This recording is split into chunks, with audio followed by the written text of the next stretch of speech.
The Yamamoto Senko is probably one of the most fish-catching bass lures in the last 20 years. But I think sometimes we get a little carried away with over-complimenting the colors and everything that goes into it. But we're going to dive in with some colors, recommendations, tricks for the Senko and how to go about it. We're going to bring in a professional bass angler, and then we're going to talk about a whole bunch else. Welcome tonight, James Niggemeyer. What's going on, James? Hey, I'm doing good. How are you? Thanks for having me on HellaBass Live. Yeah, absolutely. So, as always, HellaBass Live is presented by Arsenal Fishing and boosted by Powerhouse Lithium. And excited to talk to James. Been talking to him a while. I ran into a couple opens, I think, 2 years ago. Talked at the Bass Nation Championship just a month ago, basically, right now. And I always thought you had a really interesting story and journey through bass fishing. You're definitely a veteran of the sport. You've fished at just about all the levels. So we'll tackle a bunch of that after we talk some Senkos early on. So, yeah, glad to have you. Yeah, I think one of the so I guess maybe just a little background, right? So James, one of the pretty close to original Elite Series, or right around second, third year you joined the Elite Series, right? Yeah, the first year was 06, and I qualified in 06. So 07 was my first year on the Elite Series. So you were a rookie class with Derek Remitz. Yes, and Derek Remitz and I were he didn't camp that much, but we had a buddy, Craig Dowling, who camped. Me, Craig, and Derek, we always were, and Ben Matsubu, we were always hanging out a bunch. And that was pretty cool. Ben Matsubu qualified that year, and then Derek obviously did, and so did I. So it was the three of us made it, and that 1 year was pretty cool. All right. Well, Brian says we sound good, look good. Yeah, we're cooling down big time here in Minnesota. We're going into the negatives tonight. Really? So, oh gosh. Yeah. We are frozen. People are ice fishing. They got it was less. No, well, I guess it was 5 weeks ago now, basically, since you were up here. So we went from that to people are probably walking on the backwaters of the Mississippi River and drilling holes in them now. Wow. So you just got hard freeze just as soon as the tournament was over. I mean, no, it really just happened in the last week to 10 days. But we actually had pretty mild weather for 2-3 weeks, and then basically right coming into Thanksgiving, the bottom fell out. So it's kind of the same thing here. Of course, we're thinking it's cold and it's 40s and 50s. So right. So yes, you fished Bass Mash Elite Series for several years. Obviously, you fished the Opens at different times. I believe you fished on the FLW Tour, the Pro Circuit, that whole FLW MLF as well. So a lot of experience. Have you fished Toyotas and all kinds of stuff? And we'll talk more about that later. So just to give people some credibility, if they're not aware of who James Niggemeyer is, a very established, seasoned veteran. So I guess one of the fun things, I think, the unique thing about Gary Yamamoto, obviously the Senko, developed from a big pen. The story most people have heard, it just catches fish like nobody's business. But a unique thing about Yamamoto is I think they've actually trimmed him down a little bit, but the color catalog and the options of the Yamamoto Senkos is endless almost, or it was. They've trimmed it down to some degree, but do you think people carry too many color Senkos? Do you think people need to simplify? What's your advice on colors for the Yamamoto Senko? Yeah, I can remember when the Yamamoto catalog was a color glossy. Now, I wasn't affiliated with the company then, but I can remember just flipping through, and they had those little postage stamp color combinations, so you could kind of look at each one of them, and they just seemed, like you said, literal endless amounts of colors. And I do just, kind of to answer your question, I do think we can nerd out about colors. And I think the longer you fish, next year will be 20 years for me, full-time competitive angling. And after a while, you've had either your own personal experience with a certain color of Senkos, and and so then your list or your repertoire of productive colors just continues to grow and grow and grow. And then with all the network of buddies that you fish with or fish, you know, against, or that, you know, or like, hey, have you tried this color? I really smashed them on that color. And so it just balloons out. After a while, you're like, you know, you got a 5-gallon tote and you're just full of Senkos. And I think we can definitely get out of hand. And I think, you know, as far as that goes, for me, I'm constantly challenging myself to narrow that selection down to just having, you know, stuff that's for like dark water and dark days and clear water and clear bright days.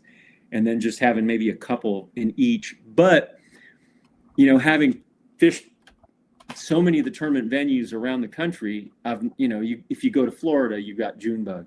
If you're fishing tannic waters, a lot of guys, you know, love like a watermelon red, or another color that really would be good is like a plum. So it just depends on where you're in the country. If you're going up north and also in Florida, solid black, no flake.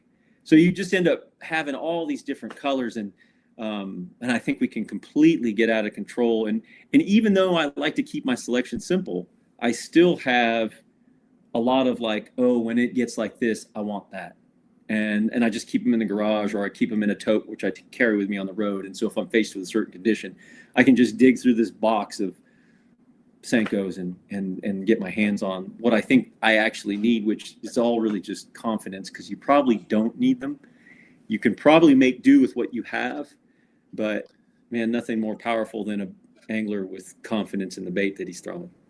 So you do have your situational, like your one-offs, ones that you can't leave behind. But what are your like core? Let's call it core 4. Like, where are you carrying in, you know, heavy in the boat at all times? Yeah. So like what I have all the time, no matter where I'm at, black and blue, which I don't know the color numbers. I don't nerd out on the color numbers. I just know the names, and I'll be like, that's what I want. But so black and blue, green pumpkin. Those are 1 and 2, period, the end. I feel like you could just get away with those 2. And then I really like, this is where I feel like I split hairs, even in my own estimation, is green pumpkin watermelon laminate. I think a lot of guys will go from green pumpkin to a straight watermelon because it's, you know, a lighter, more translucent color than green pumpkin. But the green pumpkin watermelon laminate, I just have done well on really, you know, just clear water conditions, bright still conditions with that color. I feel like it does a great job at getting bit. And then, the first 2, black and blue, green pumpkin, number 1 and 2. And then the second 2 are just kind of, you can mix and match as far as that goes. And that's, again, the green pumpkin watermelon laminate, and then, which I think this is color number 301, which is green pumpkin, purple and green. It's just like, I don't know if it's just like a bluegill color or what, or it's like a lighter green pumpkin, but it's got the purple and green flake. This one just kills them in clear water and on bright sunny days. It's just, those 4 are the must-haves in my opinion. Like I've got dye. I'll have some chartreuse dye, so I'll dip the last, you know, inch or so on a green pumpkin. If I feel like, well, the water's not really dirty and maybe they want something more natural, I'll just dip the tail on the green pumpkin chartreuse, which I don't feel like any of this is revolutionary to anybody that's fished for any length of time. But, you know, those are the kinds of things that I do. And really, I just do this because it can get out of hand so fast. You know, you can really end up, I mean, and these guys, you know, 10 bags of these, I've never weighed them, but if you just start stacking these things in the boat, you can put some serious weight like in the storage compartment.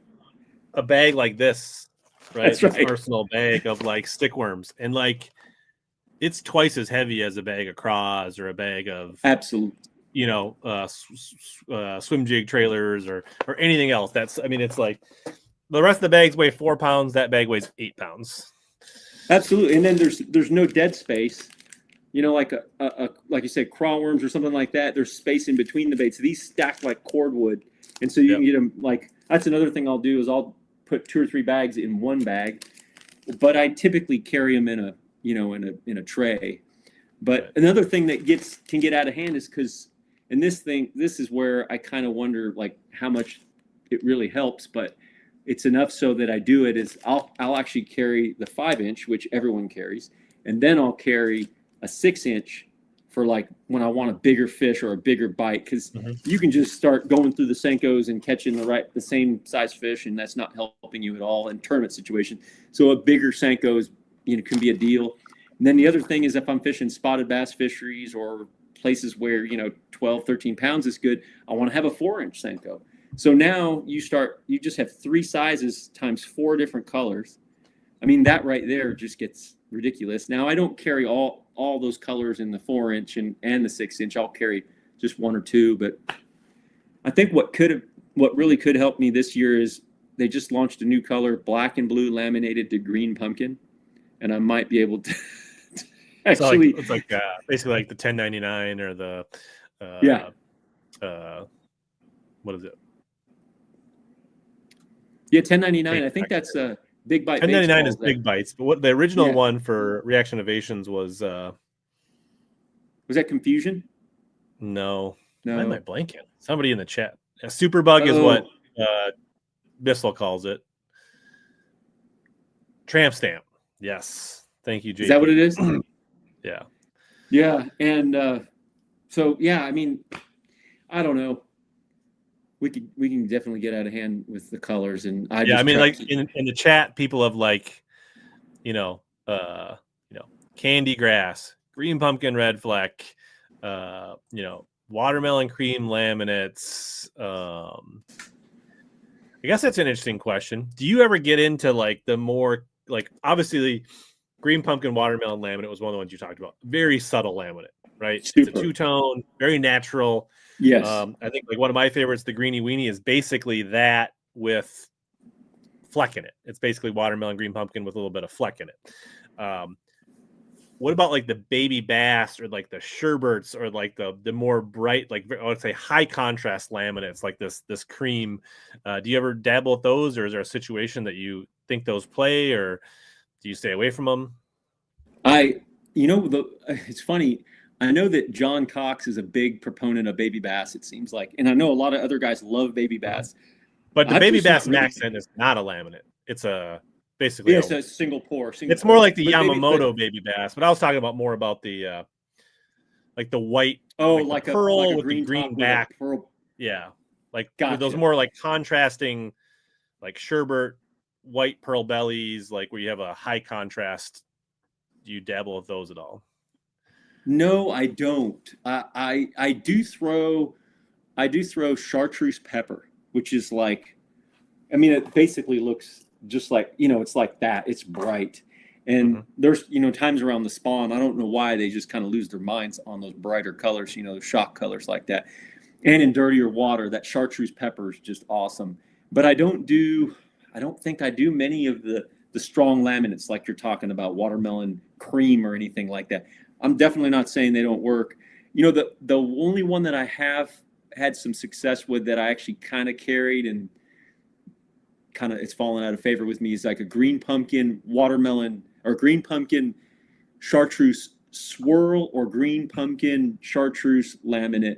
I did carry that a little bit, and it seems like there's some times when that'll get more bites. But I mean, just in an effort to kind of minimize the clutter, that one's kind of fallen out of the list, the roster. And then I guess one thing I didn't use them a lot, but I bought some of the fat 5-inch. Is that something you use? Is there an application that you think the fat plays or where it makes sense? Yeah, I got some, and I have fished them, and I've caught fish on them. I don't know. It's kind of one of those things where I mean, obviously the situation that I think of in that is it's going to fall a little bit faster. You can, because obviously there's more mass there. You can throw it in windy conditions and those types of things. But as far as like, I don't know that I've really replaced just the standard 5-inch, but I do have that. It doesn't seem like it would shimmy the same like on a wacky.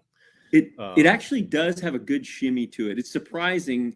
It's still got a good shimmy to it. I don't know that it's exactly like the 5-inch regular, but it isn't something that I've really kind of fully embraced. I've really kind of stayed true to the tried and true standard 5-inch, though I do have some fats, and I've tried to kind of play with it more.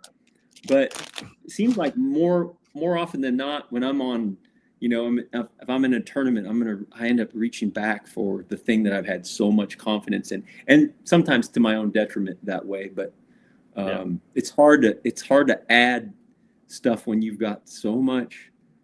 I feel like Chatterwagon nail. I think I could see it where, like, when you Texas rig and flip it, like, I think Pete Glusick likes to like flip Senkos a lot, right, in grass with like a bullet weight. I think that would make sense. Probably holds the hook a little better.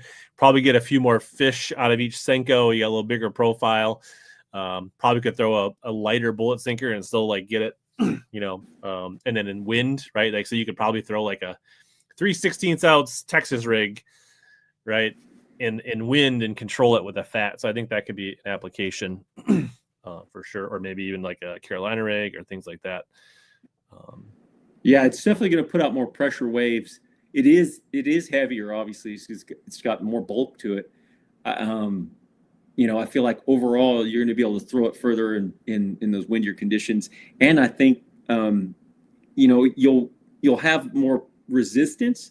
So like if it's windier and you're fishing it weightless, you're not going to have as big a deal like controlling your line and line management and different things like that. There's definitely a subtle difference to it.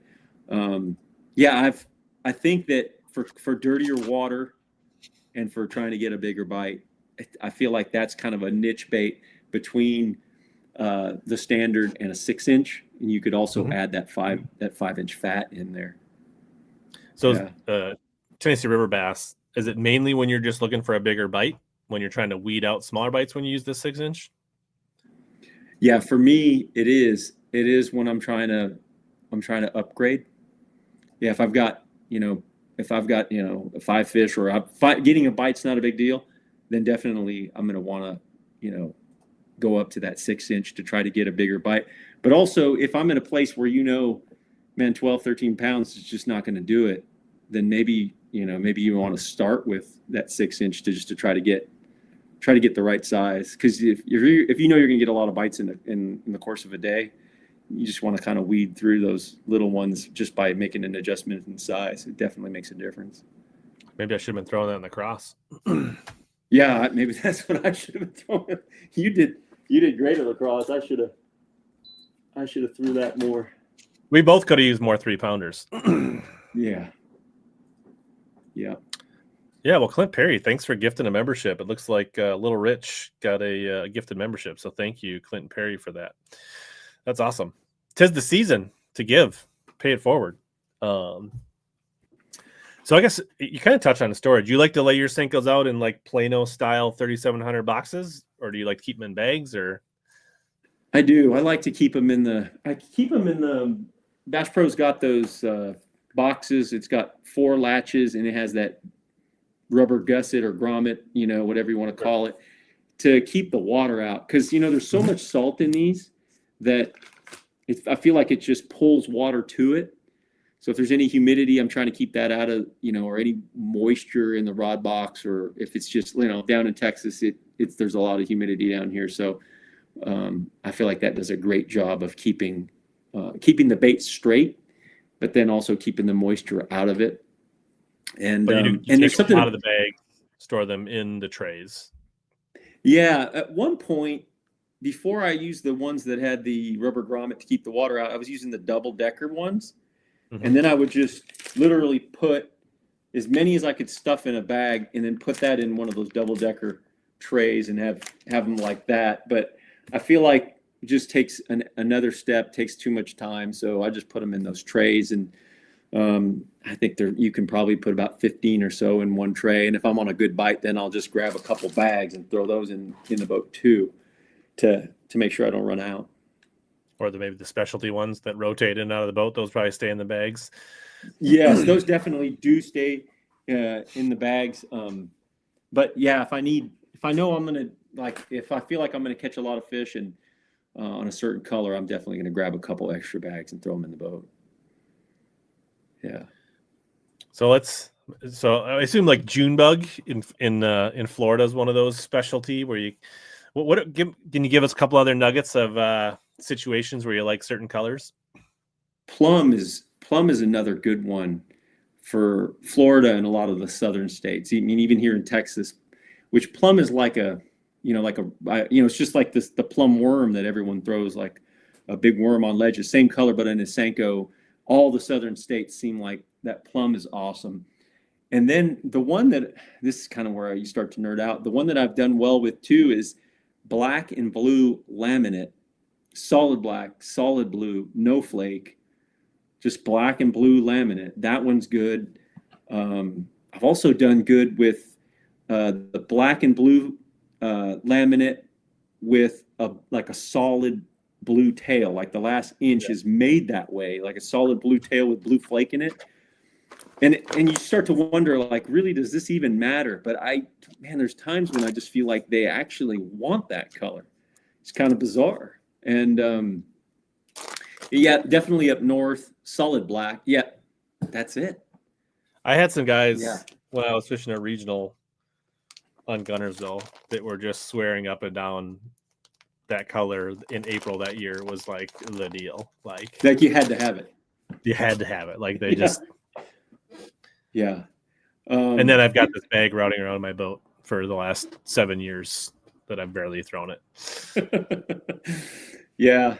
I don't know that there are too many other, like, what? Like every once in a while I'll throw green pumpkin with blue flake. And I've started to add that blue craw, which is like green pumpkin with that iridescent blue swirl. Yeah. I like that. I like that in like every bait shape that's made in it. It just seems like a really good bite getter. So I'll play with some of those different ones, trying to think of, I really, back in the day, I threw that black with red flake, known as, black neon. That was an awesome one. And Very it's one of those ones. Sorry? Very Texas of you. Oh, yeah, totally. Watermelon red, that's a big, Texas kind of southern state kind of color. But yeah, those are, the chartreuse pepper, that's probably one that I don't see a whole lot of people throw. Definitely, I feel like that gets bit really well. For me, and this is just my confidence, is I always feel more confident with flake in my green pumpkin than not. Do you think, obviously you got more hours on the water on me over the years and more conditions, is there ever a time, do you think flake has a negative effect? I do. Like, will you think a green pumpkin would outperform a green pumpkin blue or a green pumpkin green or a green pumpkin purple or a green pumpkin, like where you would absolutely go, in these conditions, I think green pumpkin with no flake is the play because X. No, I can't say that I do. Yeah, like I know green pumpkin purple's a real popular one. I've had those in my boat before. The green pumpkin blue flake. Yeah, but I don't know that specifically that. I do carry the green pumpkin, just the solid green pumpkin with black flake. And I carry, a couple of odds and end other green pumpkin ones. But that really is that, what is this? What did I say it was? 307, 301? That green pumpkin with purple and green? It's just green pumpkin. But man, with the look at, like I rotate it and it's just shiny and it just gets a lot of attention. There's times when they just want that color. I don't know. Yeah, to me, I could be on a good Senko bite, and I might catch one on green pumpkin blue flake because I keep them in the bags. Like I don't do the tray thing, and so I tend to if I go back in there and the green pumpkin green is on top, I'll rig that up and throw it out there, or the green pumpkin purple, as long as there's some kind of bluegill type flake in a green pumpkin, I'm all good. That's where I'm at. Yeah, I definitely. So an old friend of mine, we talked about stuff like this, about fishing, and I said, well, you need this. And he was like, your fish are way too picky.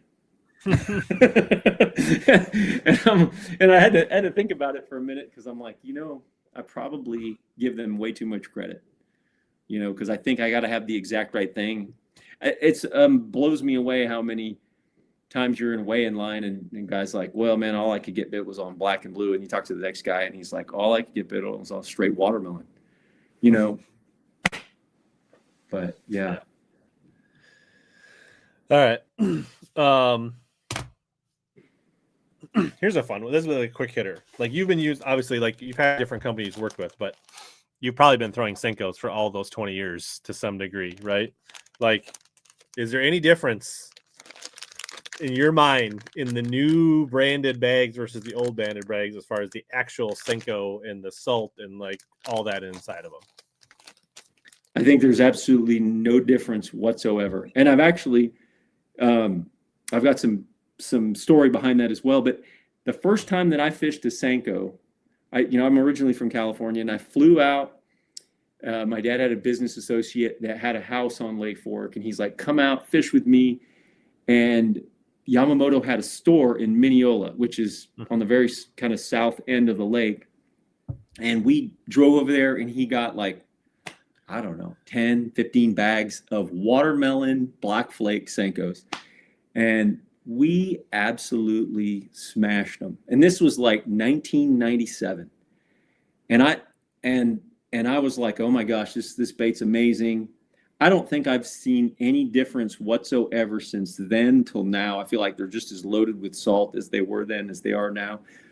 The changes that I've seen that have been made when Yamamoto Gary himself had it. He put the GYCB on there. I don't know that it actually says GYCB anymore because obviously the new package just says Yamamoto, and obviously the old package says Gary. And they are made in Page, Arizona. They were made in Page, Arizona. Then I went to back when I lived out west, I fished the Bassmaster Invitational, which was like a boat draw, and we had a couple tournaments out on Lake Powell, and you could just drive over to the Yamamoto plant there where they were made, and it's all still made there. But then it was made there. It's all still made there now.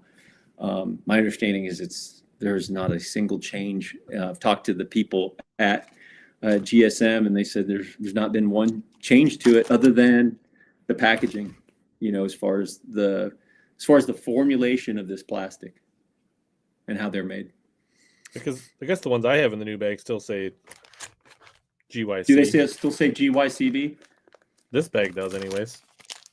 Yeah, and I wouldn't be surprised because it would be pretty hard I would imagine changing all those molds would be, just to get the GYCB off of there would probably be like a lot of money. Yeah, this one right here, and this is a brand new one, says GYCB on the worm sack right there. I think that's what it. Yeah, the lighting's terrible in here, as you can see. Your eyes probably aren't getting any better as you get older either. Yeah, I don't know that it does for anyone, right? So I had to whip these out quick to study the Senkos. Yeah, I've got a set of myself, but I don't have them here. So yeah. So I don't think they've changed at all. Initially, I think, and I may be speaking out of turn, but I think initially they were all made with this same formulation, whether it was the hula grub or the bigger grubs. But now they've got high floating stuff. They have stuff with less salt, different things like that for different applications. Yeah, I think a lot of all the old shapes, right? The twin tail grub, the Ica, the cowboy, like right, that stuff I think is all that soft Senko formula. But we'll probably talk about some of the newer GSM stuff here in a little bit. But yeah, they definitely have more options. Do you throw the Ica? I never did. I had some guys in my old bass club back in that late 90s, early 2000s. They were big fat Ica guys. They loved to throw the fat Icas. For the little bit of time that I've spent throwing a fat Ica, that thing sure gets bit. That's about what I could say about the bait. I keep saying I'm going to put it more into rotation, but it really gets a lot of bites. It's an interesting bait. I don't have near the the time with it in my hand, but it sure gets a lot of bites. I feel like it's, you know, almost kind of a precursor to the Yamamoto style baits to some degree. Yes. Yeah. So I guess like rigging wise, like day in and day out, are you throwing more wacky rig, more Texas rig? Are there other style rigs? Like what are your go-tos in situations on how you like to rig Senkos? My top three forever, all I ever threw it was on a 4-aught owner, triple X strong. It was the offset wide gap, not like a EWG, but just, you know, like an O'Shaughnessy bend, but it was the triple X strong. So it was the heavier gauge. That's the only way I fished them. I fished them weightless on that hook day in, day out. And then, I mean, this is probably quite a few years ago, but a buddy of mine was just all about the wacky, and I adopted that and got to the point where all I did was wacky rig it. And I think the big key on that bait is enabling it to have that weightless, free fall, untethered, just where it has that shimmy and it'll do it with either rigging application. But it's crazy. I don't know how many I've caught Texas rig with a bullet weight. I had a buddy out that still lives out in California, a good friend of mine. This was a few years back. He called me. He's like, dude, you got to tell me about this bullet weight on a Senko. He's like, why wouldn't anyone just throw a straight tail worm? Why would you do that and kill the action that the Senko has by putting a bullet weight in front of it? And I'm like, I have no idea. All I know is the sucker gets bit. So just do it. Don't argue. It doesn't make any sense because everyone always thinks that the action of it being weightless is what really is the deal with it. But it seems like it doesn't seem to matter. Those are the three ways that I fish it. Obviously Nico, I'll put a weight in, you know, basically. Of course, when I moved here from California, people were what they just call wacky rigging a Senko or just a 4-inch or 6-inch finesse worm, and they were putting a nail weight in. They just called that wacky rigging. And then obviously it was popularized as the Nico rig coming out of Japan. But putting a nail weight in the head of it definitely gets, you know, different spiral and different things like that, a faster descent. It definitely does get bit. Now I'll rig it differently too. Like if it's on a Nico, you know, like on a wacky, I'm rigging it perpendicular. I'll use this big flipping hook I'll rig it perpendicular like that, you know. But then on a Nico, if I'm putting the nail weight in the head right there, then I'm rigging it through like this. And that way, if it's falling to the bottom, the hook point's always up, and it's less likely to get hung up. If you rig it like this, I feel like then the first thing it goes into it gets hung up real quick. But yeah, I mean, it's just if a standard wacky, it's this way, perpendicular, and then obviously a Nico, I rig it like this. And I don't tend to use like O-rings and different things like that. Every once in a while, I'll use there's like one that's like a heat shrink. It's like a sleeve, basically. I like that a lot. That sleeve's good. I don't even. There's some companies out of Japan that make them, and then I think even some of the domestic companies are now coming up with those. Yeah, that thing's golden. It really works well. I like that. Yeah, I like so Arsenal makes them, and they make them in a chartreuse. I like that. So on like a green worm, it looks really subtle when you rig it up. Like you don't, but when it go in the water, it pops just that right amount that looks like you like dip the tail in a pen. But I like it because it's in the center of the bait where the hook is, right? So yeah, that's pretty smart. I like that too.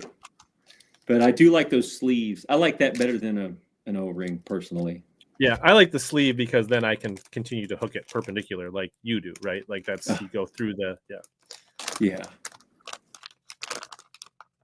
That works. I have one with floating around here, but yeah, and those are nice. You can kind of pre-rig them ahead of time, so when you're Texas rigging, same 4-aught hook or different? What kind of hook, and what are your typical go-to weights when you're Texas rigging them? I like to go light. I like to go like the heaviest I'll go is like a quarter or maybe a 5/16, but 3/16 to 5/16, you know, Texas rigged and that same 4/0, 5/0 if I'm going with the 6-inch, 4/0 if I'm just going with the 5-inch. But that I like that cutting point. I really do. I feel like it just drives home really easily and gets in their mouth. And are you pegging it, letting it? Not pegging it? What's your? Yeah, I definitely peg it. I feel like when you peg it, then the hook and weight, the hook and weight stay together as one piece, and it'll spiral and do all that. If you're not pegging it, then the weight tends to leave the bait, kind of changes it up. I like the pegging to keep it as one piece. Yeah. Okay. And no anything like shaky heads, jig trailers, anything like that? No. I've talked to some guys that have done it on a shaky head. I've played with it, and I've fished it. Buckeye makes an extra wide gap hook with a more stand-up style. And I've done that, and I've caught fish on that. But I generally don't. If I'm gonna Texas rig it, with a weight or put a weight on it, it's just usually Texas rig. Every once in a while, I'll use a real lightweight. Like if it's windy, I'll use like a 32nd or a 16th. It's not where I still want it to kind of end up in that horizontal fashion and not so much nose down. Then I'll put like a 16th or a 132nd. One of the guys I see here in the comments says 1/8 ounce. It is the lightweights on that Texas rig is good. I feel like I said, the heaviest I'll go is like a 5/16, especially if I'm going into cover. But if I'm, pitching at or casting at on the perimeter of something, a boat dock or something like that, then, you can go lighter and not need so much weight to get through stuff. Do you ever play with the tail spinners? I have. I remember, I think it was Keith Poche and one of the Red River Classics that kind of made that kind of popular, or at least put it on the map for a wider audience.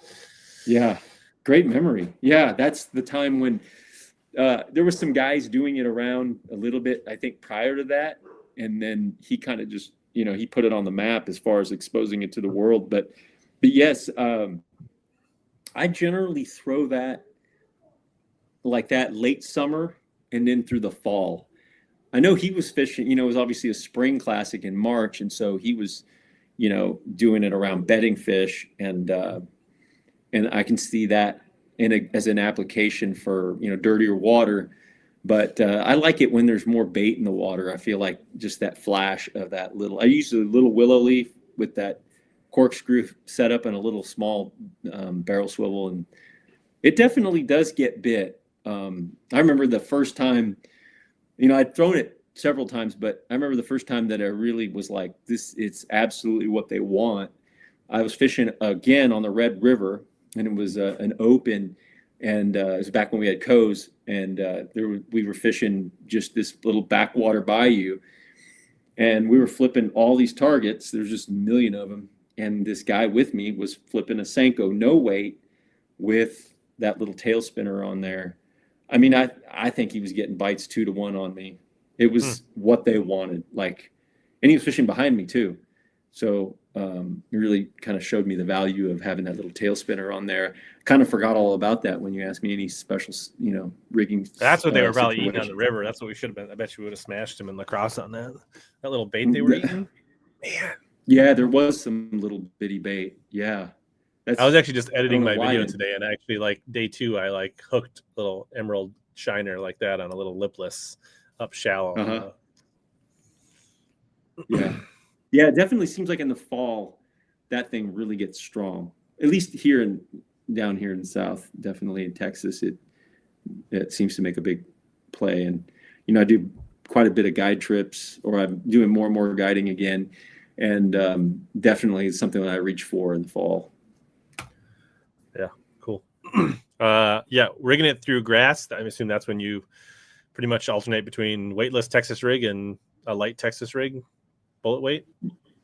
Yeah, generally if I'm getting around a lot of grass, I feel like that wacky has a tendency to get hung up on everything. And And so then I go with the Texas rig, and I feel like the big negative of the Texas rig is if you move that thing an inch, there's nothing to stop it or slow it down. It's just, it's just going to travel through the water in that manner.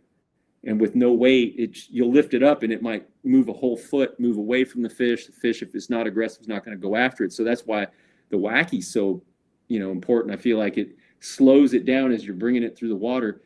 But when you have entered like grass into the situation, and you Texas rig it, the grass will help slow it down. So when you pull on it, it's getting caught on grass and it's slowing your presentation down and making it so that, you're not moving it too fast. It definitely is something that I feel like when there's grass around, definitely Texas rig, weightless seems to be the deal for me.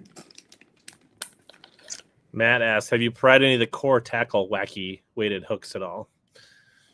I did. I bought a package of them, but I'm not sure if I've actually tried them. It was one of those things I was like, I gotta check that out. But I did buy some. I feel like that could be a sneaky good one for guide clients in the wind. Yeah, that is.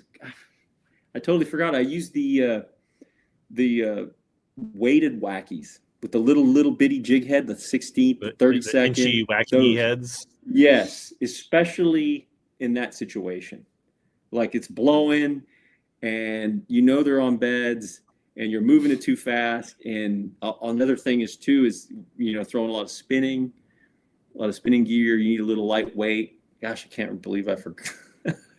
But yeah, that little itchy wacky thing, or Buckeye's got one also a little weighted with a little tiny brush guard on there, and that works out really well. And the thing I like about that too is the fact that when it's windy, you have a tendency to pull it away from the fish. With that weight, it keeps it in front of them for sure. Yeah. I've kind of gotten away from those. I just don't like stocking them. So what I do is I just peg a tiny tungsten weight in front of a wacky hook. So these are things I already carry, right? I carry weedless wacky hooks. I carry small tungsten weights, and I have bobber stops. So I just basically make my own wacky jig heads on the fly. And then I'm not stocking 10 different sizes of, yeah. Yeah, I've been throwing that more the last couple of years. When I think of wacky, I think that's just clumped in there, but a weighted wacky hook is definitely killer. And I wasn't trying to keep that secret. I just forgot to mention it. James is gatekeeping us. We don't gatekeep on HellaBass Live, James. Come on. Oh. Yeah, I feel like we could talk a whole hour and a half on Senkos. It seems like it's the most simple thing ever, but there's so many. Everybody has their colors and their tricks and their hacks. Recently, I think Yamamoto has come out with a lot of fun new shapes in, I would say, the last 2-3 years. Right, they really they kind of trim some of the they had 200 colors, now they're down to 100 colors of Senkos. But they've now we've got new shapes like the I don't know, what are some of the shapes you think people might be sleeping on that are like fish bass snatchers that people maybe don't know about or aren't fishing, or that you're most of the newer ones that I really like the shad shaped swimmer. Just like it's a shad shaped worm, but it's got that little paddle tail on there. That thing's great, and it's so versatile because you can put it on a jig head and slow roll it like a little swim bait. And then it comes in 3 sizes, I think 2.8, 3.8, and a 4.3. But there's 3 different sizes in it. And then, I like it on the back of a on the back of a spinnerbait, like a little trailer. It's just that little swimming tail back there. Another thing that's great is you can put it on a swim jig or on a smaller chatterbait, a smaller profile bladed jig, and just put that thing back there, and it just has a nice little subtle profile kicks. I really like those. Those have been good. The other thing that makes speaking of bladed jigs, the other thing that makes a great trailer is, just based on the name of it. That's terrible. It's the, it's not the shad shaped swimmer. My mind wants to go to that. It's the man, I'm spacing on the name on it now. But it it's straight tail or is it a? it's basically a little fork tail minnow. It's made for forward facing. The small one. Gosh, why I just Oh, the totally scope shad? drawn a blank. Scope shad. They Well, came you're a out big with a scope bigger guy. one. It makes sense Well, that yeah, you'd like the scope that's shad. just it. That's just it. I've got an aversion to the name scope. No, yeah, the scope shad. They have a little bitty one, and then they have a big one, and the big one makes a great bladed jig trailer, and yeah, and the thing about it is it's heavy, like it's loaded with salt, and so you could put it like on a 3/8 ounce, and it Sure. still has like it throws like half. Yeah, the scope shad. But it makes your chatterbait want to get down, not ride up. Like, so where you throw like a big Seiko. I mean, the Seiko's kind of heavy, but like other baits, but the Seiko has like a wider body. Right. I wouldn't say it really lifts, but it's not getting your bait right. It kind of, there's resistance, right? Whereas this, you're saying will help it get down almost faster. Yeah, it throws really well because it's a heavy bait. The Zaco is too, but it's different kind of an action too. It's got more of a crazy. Got more tail, action, got more profile. It pulls more water, pushes. Yeah. Yeah, I feel like the Zaco's kind of, obviously they have a bigger one and a smaller one. They did the 3-inch slim Zaco. That's a good one as well on the back. I like that one for just kind of an in between because they have 3 sizes in the Zaco, the 4-inch, 3-inch slim, and then like a smaller one. And man, that's 3-inch slim. I like that smaller little kind of more of a finesse profile. It's really a good one. Yeah, and the Yamabug, I haven't had that very long, but man, it gets bit. I like that a lot. I like that profile because that body section's really flat. Mm-hmm. And then obviously you like this as like a Texas rig flipping or a jig trailer? Both jig or on a jig or just Texas rig on a weird. On a all sold out already at Omnia. Wow. The where I want to fish that in a way that you don't hear a lot of people talk about it anymore is like on a hinged head, a wobble head type thing. I think that bait's going to be phenomenal on that. But yeah, I haven't seen the 10-inch Oki floater. Yeah, that thing floats like literal straight up. It's just a giant, like finesse worm. You put that on a big shaky head. That's obviously a great summertime deal for like ledge fishing out here or anywhere in the South and the kind of like after like the end of May into June and on. The Shinobi grub has a real subtle action. That's a cool one. Yeah. Been playing with that with a little bit. Caught some fish just as you'd expect on the back of a swim jig with that. So it's definitely got back of a flipping jig, similar to how I would have thrown a menace grub. Pretty good result with it. Yeah, that's an interesting bait in itself. It's just it's got a subtle action to it. Have you thrown the little Slinko? I've thrown it a very little bit. I'm not a big, small Ned guy. And that's probably throwing something like that would have helped me the second day in lacrosse. Because I've thrown it a little bit as a Ned and a little bit on a football jig where you want that real subtle, like finesse football jig. Oh, okay. Kind of do up in action. Uh-huh. Yeah. The Nuki bug, that's a good one. Of course, the Yamacross are awesome. But yeah, that Nuki bug right there, it's kind of a cross between a Yamato Nuki and a couple up more right there, top. Yeah. Yeah. It's kind of a cross between like a Yamakra and a Yamato Nuki. So it's got the body of like a Yamato Nuki that's got the slits and it's got the heavy weight, but it's got, the action. That's a cool bait. I flipped that.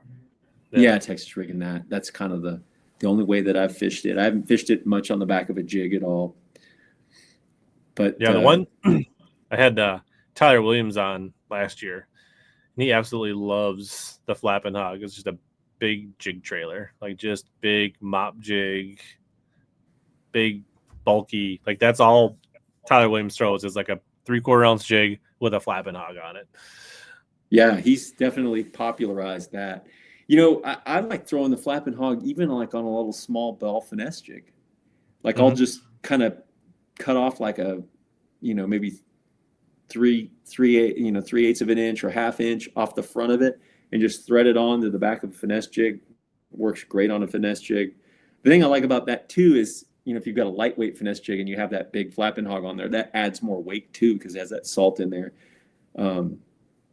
But as far as like the newer baits, yeah, that flapping hog's obviously been there for a long time. They've added some new colors to it, but the flapping hog's definitely been there for a while. Good stuff. Yeah. Oh. Yeah, that 3-inch Yamamoto is one of the go-tos on the back of a swim jig for me. I love that thing. I mean, a swimming craw type chunk like that on the back of the swim jig is awesome. I'm surprised you didn't say hinge minnow. Like I feel like that's a big thing. You love scoping, pinging minnows. Yeah, I actually don't have any. Waiting to get some, and they're so brand new. But those look awesome, especially those bigger ones. Like this, they have like a 6-inch one. But the 6-inch came out first. Is it the one that came out first? Yeah. Okay, because I saw the first time I saw them was at ICAST in July, and they had like 4 sizes there, and it definitely looks like it's going to be an awesome bait as far as I've fished them a little bit. They got a nice roll, nice action to them. They're definitely soft like other Yamamoto baits. You'll when you're on a good bite, you're going to go through them.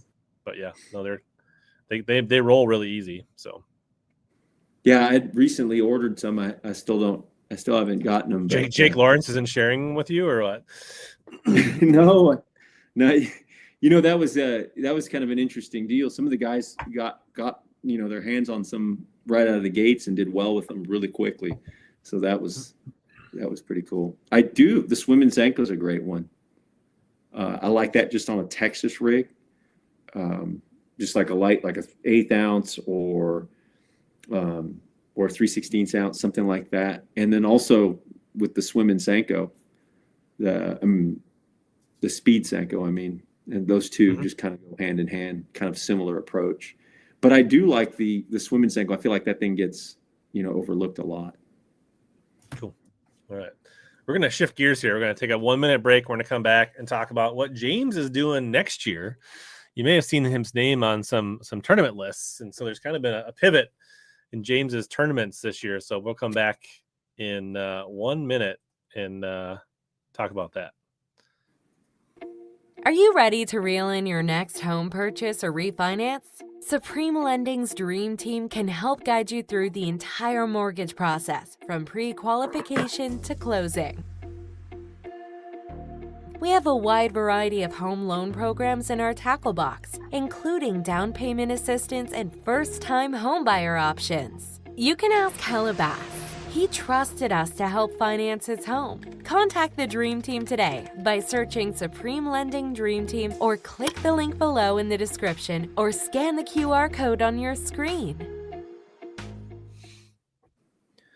All right. Shout out to the Dream Team supporting the stream and the channel. If you guys are in the market, after the holidays here and you want to refi or, get a place with a bigger garage for more toys, definitely give Aaron a shot. So we're back. Reminded Brian, it doesn't hurt to hit the thumbs up if you're watching the show. Get more eyes on the stream and our guests. And so I guess just kind of like rewind, right? You said you started in the elites for 2007. You fished a handful of years. I think went over to FLW for a while, right? And then recently in the last couple of years, been fishing the opens, trying to get back to the Elite Series. And this year, so we were, and you've been dabbling some Toyotas mixed in and some BFLs and some Bass Nation stuff. You ended up at the Bass Nation Championship this year. And I think you shot me an Instagram message, kind of wanted to debrief on your whatever 15-hour drive home. And we were talking, and at that time, so that was basically last week of October, and you were talking about how you were planning to fish Division II of the Bassmaster Opens again. And then I had Luke Duncan on last week on Tuesday, and your name was on the MPFL list. Yeah. It's interesting how that happened because, I had talked to Matt Steffen maybe 2 weeks ago, 3 weeks ago. It had to be 3 weeks ago, shortly after you and I, after our tournament up there out of La Crosse, and he was saying, "Hey, what are you fishing next year?" He goes, "It looks like guys are, there's some different guys that are going to be fishing different things that have fished the opens the last couple of years. What are you doing?" I said, "Dude, I'm like 90% sure I'm going to fish the opens. Like I'm not changing anything. Stay the course." And after a while, I talked to Nick over that's fishing the NPFLs, and just talked to a couple people about it. Kind of started to get thinking about it again. And I have friends like Lendell Martin and Pete Pons that are over there, and talked to Cliff Crochet, who's going to be there, and started looking at it a little bit more. And man, and they've just done nothing but gain traction over the last few years. I think this is year 6 they're going in. And, I looked hard at it last year, and I just kind of figured, well, it's, didn't come to pass last year moving into, 2025. So I was like, well, I'll probably just stay with the opens, but pressed into it harder. And I actually got a phone call from the president of NPFL, and he said, "Hey, look, I'm not trying to get you to sway your mind on anything, but what kind of questions can I answer? Do you have any questions?" That was really, really cool to get a phone call from him, and as well as to talk to the tournament director there. And so, talking to them, and I really gave it a lot of thought. And I was like, I'd like to fish that format. And so I was like, I think I'm going to make that jump. Why not? No better time than the present. So I made the jump over to the NPFLs, and I don't think you can fish either Division I or Division II of the opens and the NPFLs because there's a conflict in each division. Okay. I don't think I could have swung it, but yeah, I said I'm gonna go for it this year. Fish the NPFLs. I'm looking forward to it. Got a lot of friends, and I recently had a friend call me up and say, "Man, that looks like a pretty stout list. It kind of looks, a lot of former elite guys and just different guys that have been in the game for a while, and looks like they got a good schedule. Looks like they got a good field."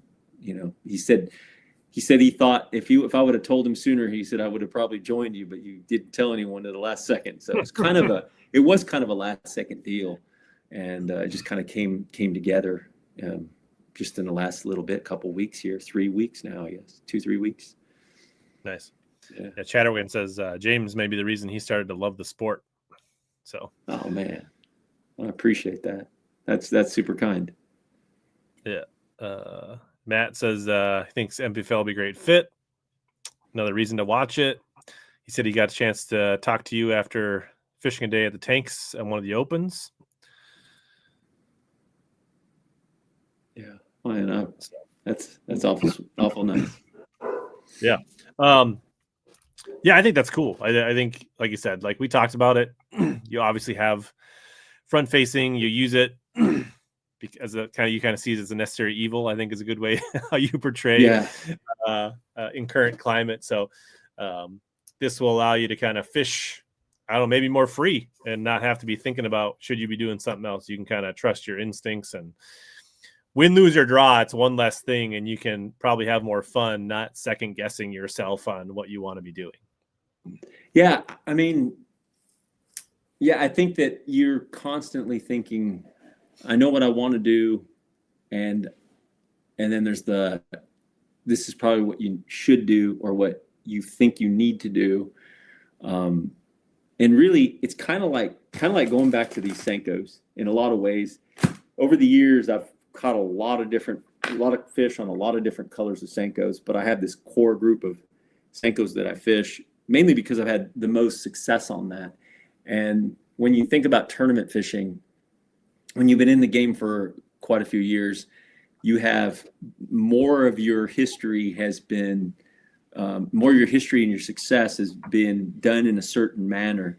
So to try to, kind of shift away from what you've done and always have done to try to basically adopt a new strategy, a new approach is harder than a lot of people would think. A lot of people say, well, you just go ahead and jump on it. And, but the reality is just like anything in fishing, to be really good at whatever it is, you really have to spend the time with it, but also you have to not do, you have to basically change your focus, kind of like guys that are great with swim baits. They throw a lot of swim baits, great jig fishermen, great, fill in the blank.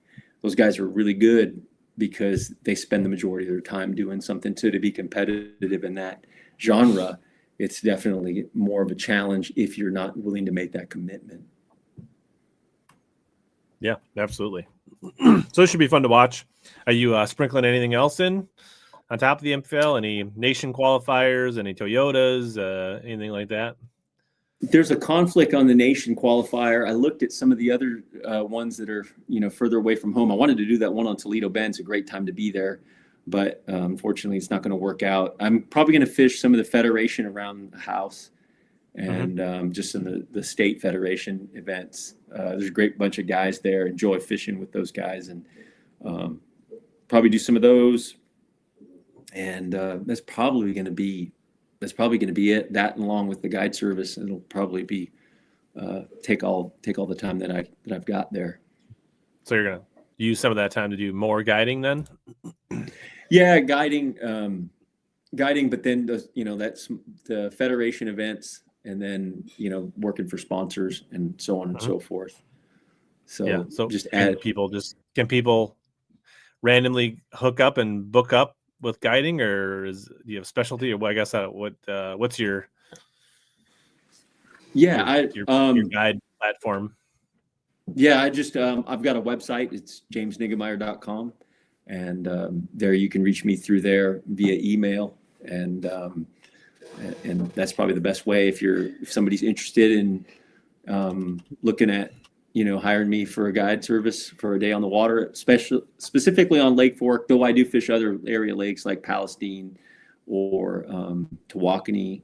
Those lakes right in this general area are really good. And depending upon the time of year, sometimes there's big tournaments on Fork and you don't want to be kind of bouncing around off the other boats there. So I might move around a little bit, but that's the best way to get a hold of me is through my website.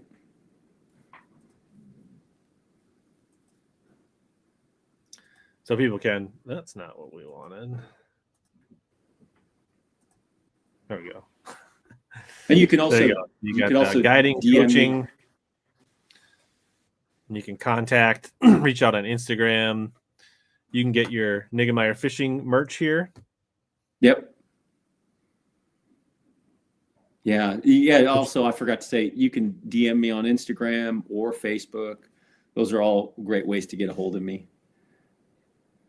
Yeah, I've got my the merch link there, and hats, hoodies, shirts, and all that good business. Decals. Very cool. The merch is wildly popular on Instagram. It is. It always kind of slowed down a bunch.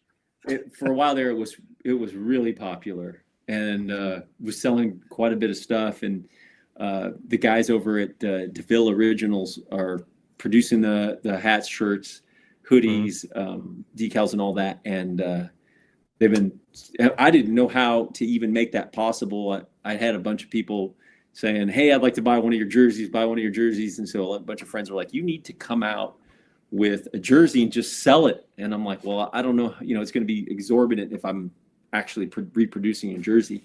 So we did that shirt initially, and then that just kind of launched off of that, and we did decals, hats, and hoodies and so forth. And it's been fun.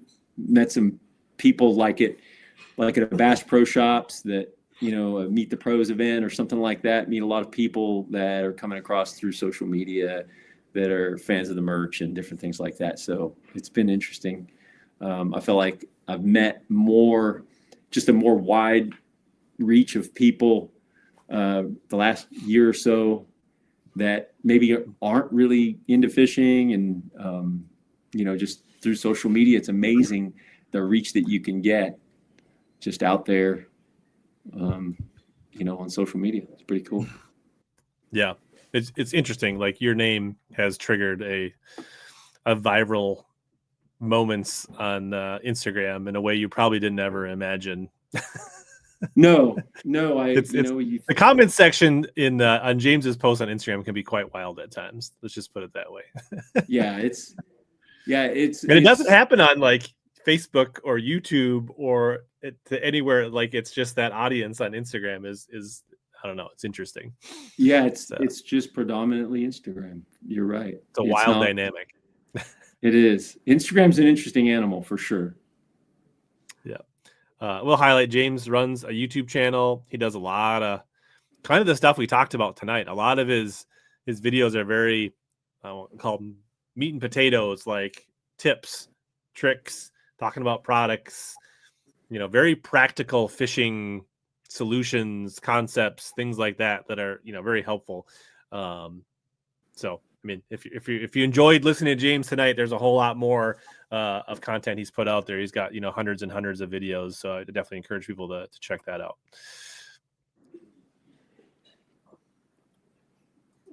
Yeah, YouTube's another interesting way to, you know, I feel like more often than not, when I see somebody or somebody recognizes me somewhere, it's generally from YouTube or Instagram.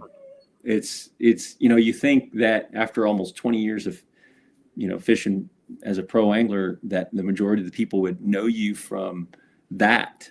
But I feel like I run into more people, or more people are more apt to come up to me based on my Instagram or my YouTube. They've, you know, it just seems like it reaches just a lot of people that you don't get a lot of people talking about you throwing a buzzbait in the 2018 Forest Wood Cup. Sorry, say that again. You don't get a lot of people talking about the 2018 Forest Wood Cup and you throwing a buzzbait. No, you know, it's an interesting thing. You know, I mean, I feel like the people that follow the sport very closely, sure, they're the people that'll say, man, I was pulling for you at the 2018 Forest Wood Cup. And, but then the people that follow the sport, say, loosely, or maybe not so much as far as in the tournament world, that's right. More your YouTube and Instagram. Yeah. It's interesting. Yeah. So like, it's interesting because you've I think you're runner up, right? That year? Yeah. Finished second. Where was that at? That was on Lake Ouachita in Arkansas. So who won that one? I forget. That was, oh boy. He'd hate it if I couldn't remember his name. I see his face. Was it Scott Suggs, or is that not his year? No, it wasn't Scott Suggs. It was from Alabama. Golly, great. Clint Davis? Yep, that's it. Clint Davis. I knew it started with, like, I was like, starts with a C. What is his name? And I wanted to say like Chad, but it's not. It's Clint Davis. Yeah. I should never forget that name. But no, I mean, what's a couple $100,000 among friends, James? I mean, it's not that big a deal. Yeah. It was kind of an interesting deal. I want to say that I was second going into the last day, and it took me all day to get 5. And Clint Davis came, and it was top 10 the final day. And Clint Davis came from 10th. He had a monster 17-pound bag. When for 3 days I had right at 30, and or just under 30, I think. And he had 17 pounds. He had just one of those days that you know. Yeah. Caught him on a big worm, didn't he? I think in brush piles. Yeah, from what I understand, a big worm out of brush tops and stuff like that. I don't know if it was the standing timber, I think it was brush piles. And Or at least that's what he said. Back then, you could say whatever you wanted. Nobody really knows what you're doing. That's so true. I mean, the reality, the day. He was probably pinging a minnow, and we didn't know it, and he was lying to everybody. Yeah. I mean, that would have been really close to when Panoptics was out, but now nobody was talking about it. Yeah. Yeah. I don't think it was quite, but it was. I think Panoptics was. I think it was available 2018. Yeah. Yeah. Yeah, I think it was. Yeah. And I guess, I think you have 3 Bassmaster Classics. You made the day 3 cut on all of those. So obviously, you've been in big moments and had success. So that's cool. Yeah, definitely a dream come true. For sure. Well, yeah, we're excited to follow along on the MPFL. And like I said, people can follow along on any of James' socials. He's pretty good about getting back to you. You can reach out if you got more questions about Senkos or anything else. I'm sure he'd be happy to answer those. And if you're in the Texas area and you're looking for a guide trip, that's an option. But James said he's an early riser. And he said he wanted to go to bed at 9:00. So we're going to wrap things up here pretty quick. So this is we're going to do the last call for questions here. I think James, he's got still a little spark in his eye. I think we can get a few more questions out. Yeah, I'm pretty good right now. I think that's probably why I couldn't remember Clint Davis, and then I had trouble pulling up the scope shed. I still get up really early, and even though I don't have a tournament, I don't have any tournaments or even guide trips, really scheduled. I mean, it's kind of the down, the off season, so to speak. My wife laughs when I use that term, but I still kind of get up early every morning, and so I kind of try to go to bed early, and so. But I'm good right now. Yeah, we can roll. Brian Wilson, what's your favorite way to catch them? Favorite way to fun fish? Favorite way to fun fish? If I could just have one rod in my hand and catch them, flipping a jig every day, all day, that'd be enough fun for me. And and it's kind of a like close second would be a frog. There you go. That was the correct answer. That's what we were looking for. Close second. Yeah. We're the same. Jig and frog. No better Gabe way. doing a little fact checking here. He says the first Panoptics was released in 2015, and then the live scope system came out in 2018. There is a chance that Clint Davis scopes you, and this is where your aversion to scope unknowingly, subconsciously goes back to that. Yeah, I didn't even know. I feel like I'm gonna text him, be like, Clint, you got to tell me. Yeah. Did you have it? What are you doing? Yeah. Oh my gosh. Yeah. MJ says, you ever fun fish for non-bass species? I do. I fish for crappie. I actually started doing a couple crappie trips earlier this year, but I do go with my son. I'll go crappie fishing. That's a lot of fun. I like to fish for trout, rainbow trout, like on little spinners and different things like that. I do like to just catch them. It's fun. Did you enjoy catching any northern pike when you were up in La Crosse? I probably would enjoy them a whole lot more if I didn't. Was always just like, I need a bass. I need a bass. I need a bass. They were biting, that's for sure. Yeah, you know what? I didn't get as many that time around, and I never caught a mudfish either, which was bizarre. I usually catch a mudfish when I'm there, at least one. Yeah, I did see. Actually, no, I didn't know. There was one of the co anglers caught just a little guy out of a beaver hut fishing near me.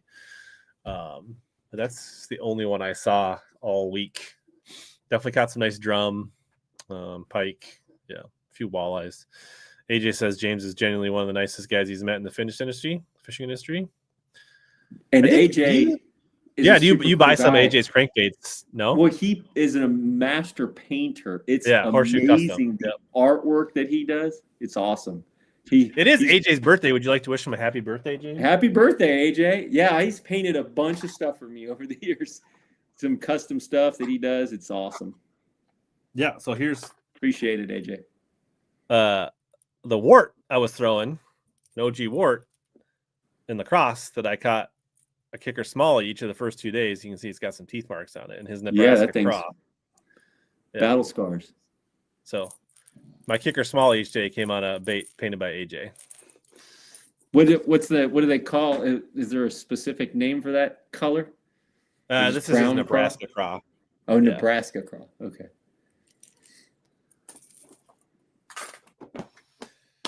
Yeah, and if you ever stupid tube, James, I highly recommend AJ's hooks for that. I didn't know he had hooks. He has weedless tube jig heads for stupid rigging tubes that are really good. Oh, I just bought some.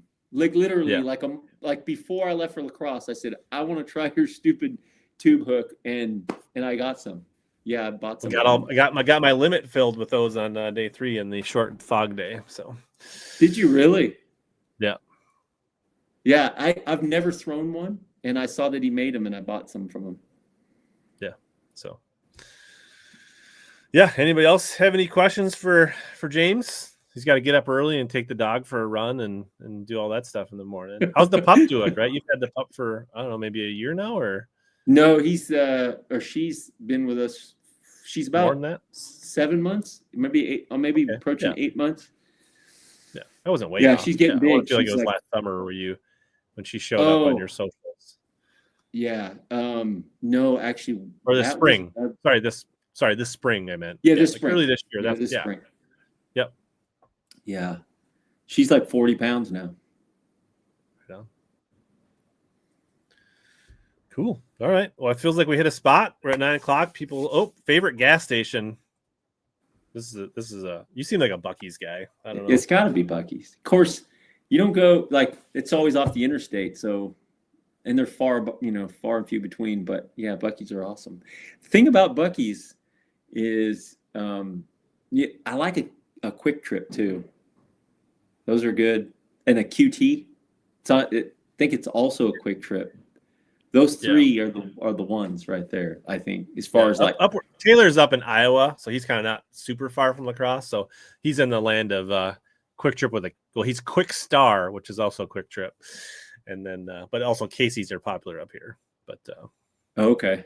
Yeah, quick trip is the correct answer again. What we were looking for. These are all don't really want your opinion. They just want you to say what they want you to hear. Yeah, definitely. I like those because they're clean. Bathrooms are nice. Good. Big areas for when you're pulling a boat to get in there. You can get some warm food. You can get some fruit. You can kind of healthy. You can get fried chicken, or you can get an apple. And you. What about cheese curds? You got to have cheese curds. Their cheese curds are okay. I mean, they're gas station cheese curds. They're pretty good, but. Well, when I go back up, where do I need to get cheese curds? You're gonna if you want good cheese curds, you're gonna have to go to probably like a bar restaurant. Oh, you're talking about fried cheese curds? I'm talking about the ones that are. Oh, yeah. You could probably get decent cheese curds from the refrigerated section. Yeah, I like those. The squeaky when they squeak when you chew on them. Yeah, as long as they squeak, you're good. Yeah. And other than that, I've had the Culver's ones. Yeah, those are not good. They're not. Don't base fried cheese curds on Culver's. Those are, I mean, they're very okay. Yeah. Well, I thought they're like a 5 for fried cheese curds. Like, what? Because those are basically cheese balls. I don't think they're really cheese curds. They're more like deep fried cheese balls. True cheese curds are like the squeaky cheese, and then they hand batter it and deep fry it, and then you still get the the salty oil, and then you get the squeak inside. That's how you know you got. Sounds like I haven't had that. No, I mean, Culver's is pretty decent. I think their cheese curds are very overrated. But like for their burgers and their fry, I mean, yeah, for a fast food burger, it's good. Yeah, it's good. Their custard is probably, better. But yeah, those, Brian, you've not had good cheese curds. I think those are good. I'm sorry. Brian's like, what are you talking about? He's like, I'm not saying they're bad, but like, it's kind of like pizza, right? Like, all pizza is pretty good pizza, but there's like really like it's just okay. Yeah, I've not really had bad pizza, but I know what great pizza. But there's a difference between like Little Caesars and like Neapolitan oven fired pizza, right? Like there's absolutely levels to pizza. Definitely. Cool. All right, James, we're gonna wrap things up as always. Out here to help you guys catch more big bass, suck less. Hope everybody's getting ready for the holidays to have a good time, and everybody be good. Rich, thanks for having me on.